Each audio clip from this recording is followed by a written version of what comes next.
Good afternoon, good evening, good morning, wherever in the world you are. Welcome to this program. Tonight, I would like to discuss an issue that has been on my social media group. Most African countries have been independent now for decades, and yet most of them are actually worse off now than they were before independence. And I've seen so many videos and articles, and most of them center on blaming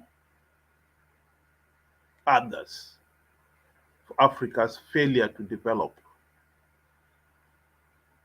I think this is a game that we have played so many times and we have lost at every turn. We must learn. The, Africa's failure to develop, if we want the solution, I think we have got to look in the mirror and see who to blame and stop blaming others, because most of the others, although some of it is completely justified, they'll be only be taking advantage of our own weakness. I'd like to play this video. I mean, it's just one of the many that have been floating around in my uh, social media group. But it has the essence of this blaming game. I'll play a short clip of it and address the issues that the gentleman has raised.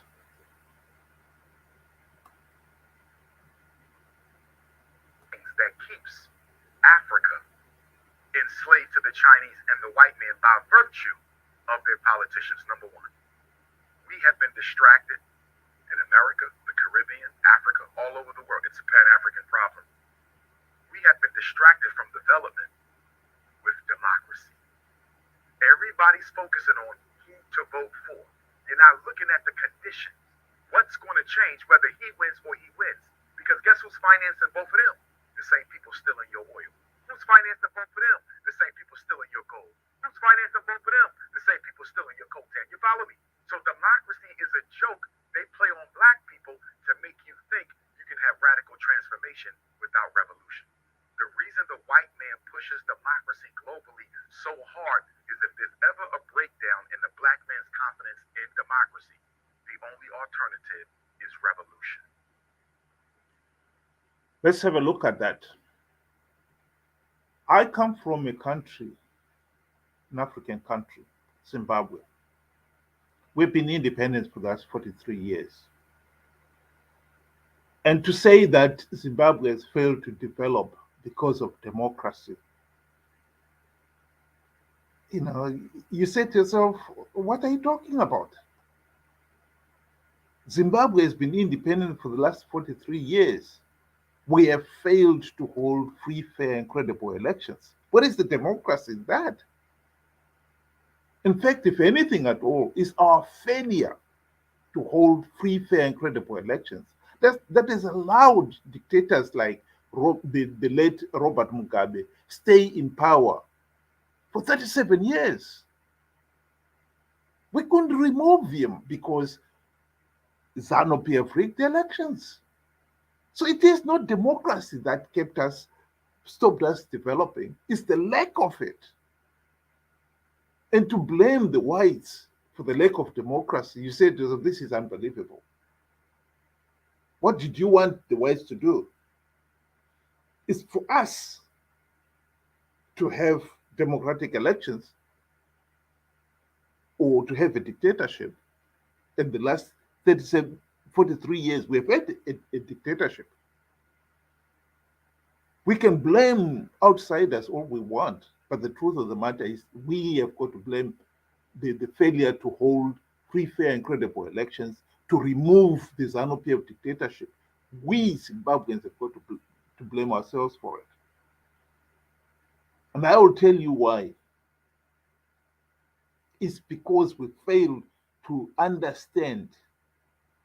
Our understanding of issues in Zimbabwe, and this probably can be extended to other African countries as well, is that we fail to dig deep into understanding issues. Our understanding of issues is so superficial that we do not benefit from it. We want to talk of we have got a democracy. Of course, we don't have a democracy. You have not understood what democracy is if you think that Zimbabwe is democratic. If you think Zimbabwe has been holding free, fair, and credible elections, then you don't know what free, fair, and credible elections are. And why is that? Well, we have not even understood the basic essentials for free, fair, and credible elections. Zimbabwe is going to have elections in a few months' time. And last week, ZEC announced that, acknowledged rather, that it had failed to produce a verified voters roll, which everybody has been asking for.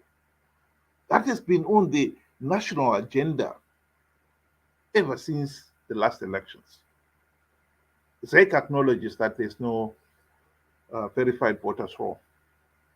And in the usual arrogance of the regime, turn around and say, well, if you're not happy with the election, you cannot stop the elections now. You'll have to document what you're unhappy about and submit that to in a constitutional challenge of the results. So, in other words, we already have the basis for a disputed election. Are we saying now we are in the fifth decade of our independence? We cannot even decide on what is it that constitutes free, fair, and credible election and get it done? We still blame somebody else for it? It's ridiculous. Whether we like it or not, Zimbabwe is a pariah state ruled by corrupt, incompetent, and murderous thugs. No one wants to invest or do business in a country that is so unstable. That is common sense. We don't need somebody to tell us that. We know that ourselves. Look at the chaos right now as we are speaking right now. Many Zimbabweans are sitting in the dark because of power cuts. Who would want to invest in a country where you cannot have basic services like electricity in this day and age, clean running water? The roads are in a terrible state. The whole infrastructure is in varying stages of rot and decay. Anyone who would come to do business in Zimbabwe now would be going there with the view of saying, get out of there as soon as possible. And our failure to hold free and fair elections in a few months' time will only confirm that Zimbabwe is still a pariah state. We are still not able to come up with a solution of how are we going to end the dictatorship? How are we going to have an accountable government? How are we going to have political stability? And as long as that is the case, there will be no meaningful development. Let's listen to another point that the gentleman is making here.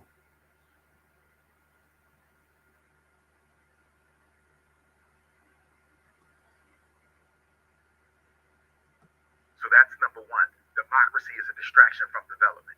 Number two, when I travel, especially Africa, but it's true in the Caribbean also. Black people are more concerned with their tribe being in control than they are with liberation from foreign control. Are you following me? I've seen it.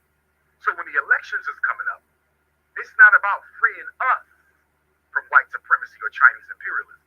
It's about, are my people going to be the president? Is somebody from my tribe going to be the prime minister?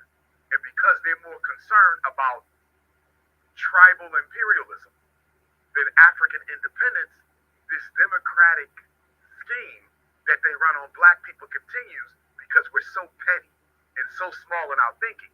I just want to make sure his people don't get the presidency. I'm not even looking at the bigger picture. The white man knows this. The Chinese know this. So they come in, exploit, finance both sides, so no matter who wins, they get all the resources. And then the third issue. Well, that is interesting. He is admitting there that most Africans, we are petty. We look at the trivial, minor issues like, oh, it has got to be my brother who has got to be in power, instead of looking at who is going to be the most competent person to lead the country for the good of all, the bigger picture. But the strange thing about his argument is he's now turning around and blaming outsiders. If they are coming in, it's because our leaders invited them.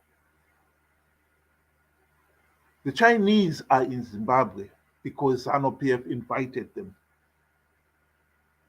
The Chinese have got very lucrative contracts for mining diamonds, gold, platinum, you name it. Most of those contracts were signed with the regime in secret. Nobody had the chance to scrutinize them. There was no competition. So, of course, the chances are the Chinese ripped us off. And in fact, we can say that with confidence.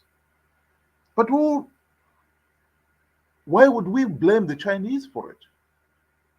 We have got to blame ourselves for having leaders who are corrupt and incompetent, that the only thing they look at is their own selfish gain.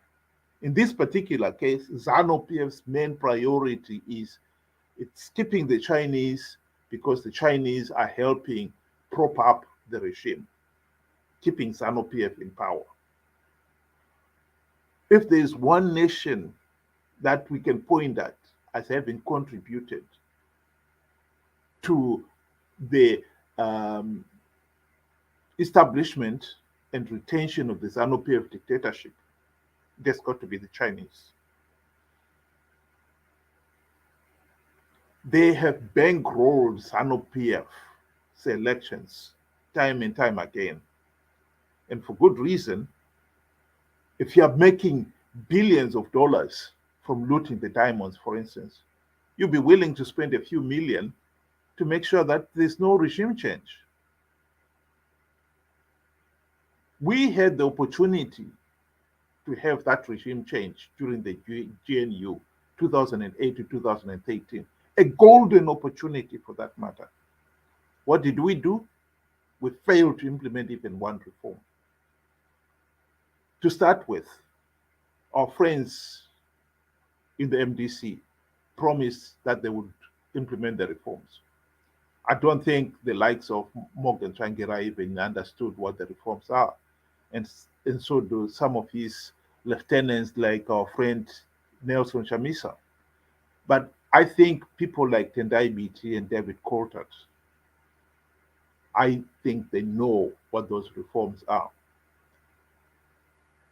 But they were part in a party that was so focused on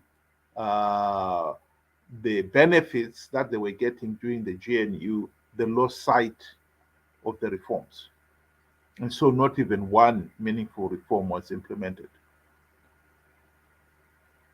The two gentlemen, in fact, Coulthard and Beatty, have come out and said participating in the elections without reforms is folly. We are participating only to give ZANU-PF legitimacy. And Coulthard, in his book, went on to admit also that we are doing it because we are interested in the few gravy train seats that ZANU-PF gives away as bait to those who participate. And that is the only reason why we are caught up in this absolutely madness of going into an election which we know is no chance of winning. But we are going because the opposition leaders know that they will get a few seats and the benefits of being on the gravy train. Mnangagwa has juiced up the uh, the benefits of being on the gravy train by adding additional benefits. Last November, he came up and awarded all the MPs 40,000 US dollars a housing loan, which everybody knows is a free money, over and above all the other benefits that MPs get. Of course, he wanted to make sure that MPs participate in the coming elections. And right now, I can rest assure you, it doesn't matter how flawed the process is. ZEC may have admitted that they don't even have a verified voters roll, but that is not going to deter Chamisa and company from participating in these elections because they're not interested in the elections being free, fair, and credible, leading to a competent government which will develop the country.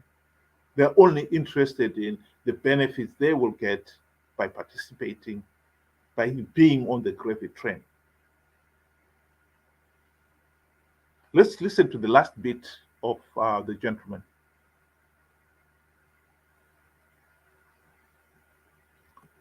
The third point, as he called it. The third issue is most African leaders and Caribbean are foreign educated. They go to Britain for their education. They go to France for their education. They go to Belgium. They come to America for their education. And what did Dr. Carter G. Woodson say in Miseducation of the Negro? The college-educated Negro is seldom of any use to his race because the education he gets is an education that takes him away from identification with his people. So most of our African and Caribbean and American leaders are Negropean. They have an African body, they have a European mind. So the white man and the yellow man are controlling the black man through remote control by virtue of conscious control of the way that he thinks. The entire thought process.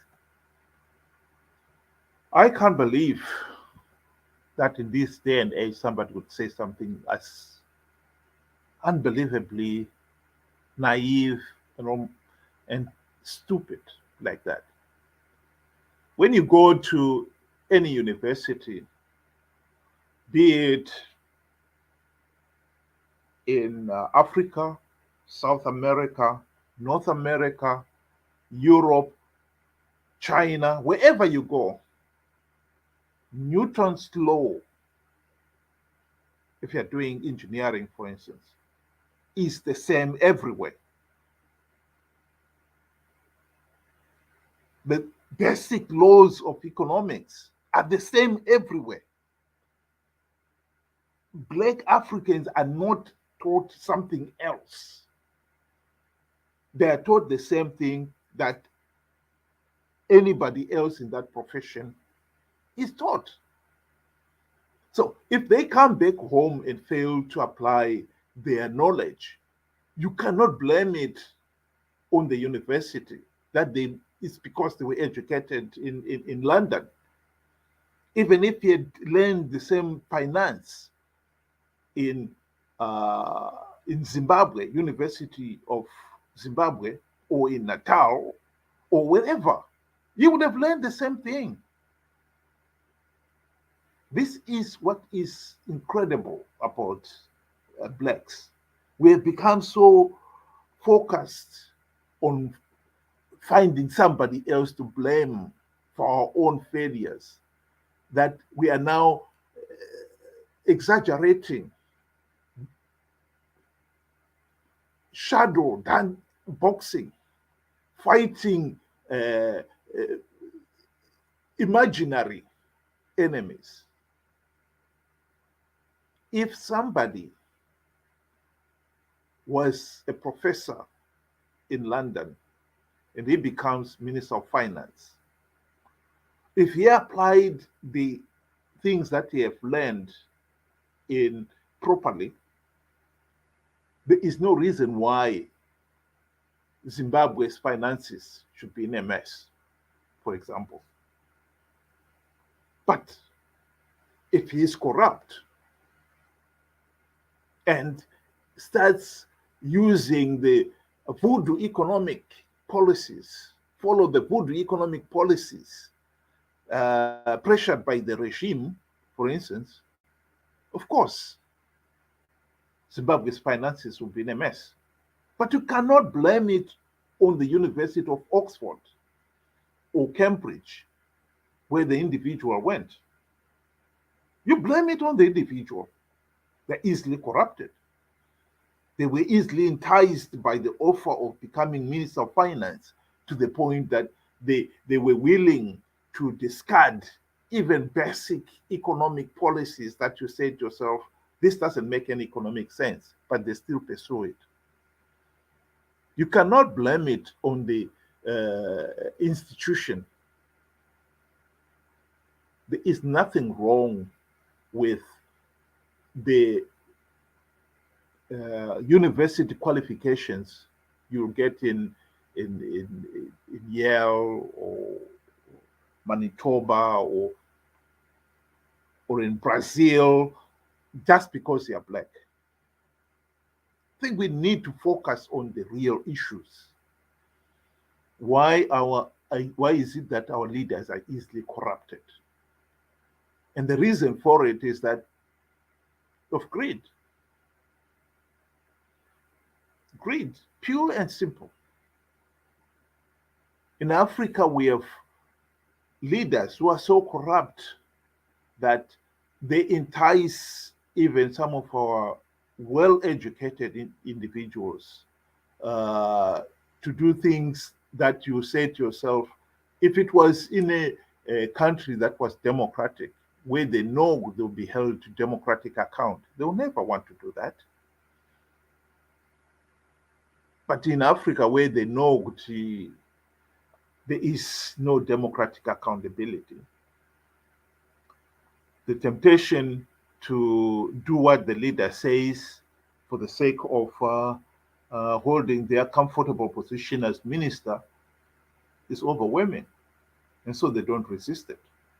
But let's stop blaming the institution as if it is the institution that taught them the wrong thing. Single them out because they are black will teach you something else. The laws of thermodynamics are the same everywhere. The laws of basic economics, they are the same everywhere. They apply in the same way. You do the right thing, the economy will prosper. You do the wrong thing, you pay for it. That is the same the world over.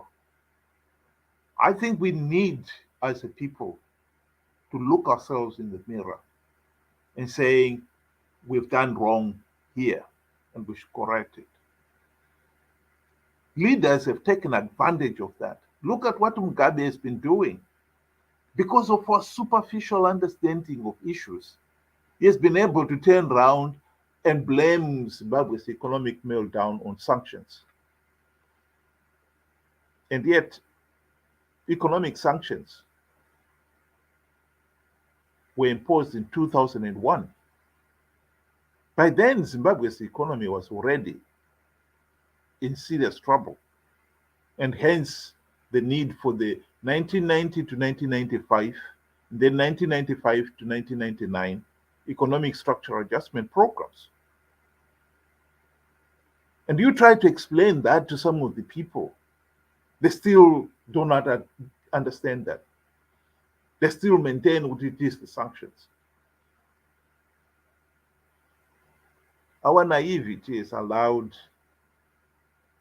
tyrants to do as they please.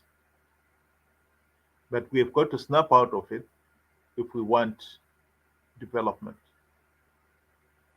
Zimbabwe is not going to have any meaningful development as long as it remains a pariah state.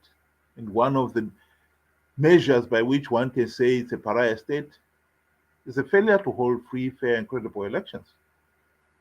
And yet, here we are, 43 years after independence, in this day and age, we are heading for another rigged election without even something as basic as a verified voters roll. Who are we going to blame for it? The West? Unbelievable. We really need to open our eyes and our minds and think for a change and stop this foolish blaming game, which we as a people are losing at every turn. Thank you and good night.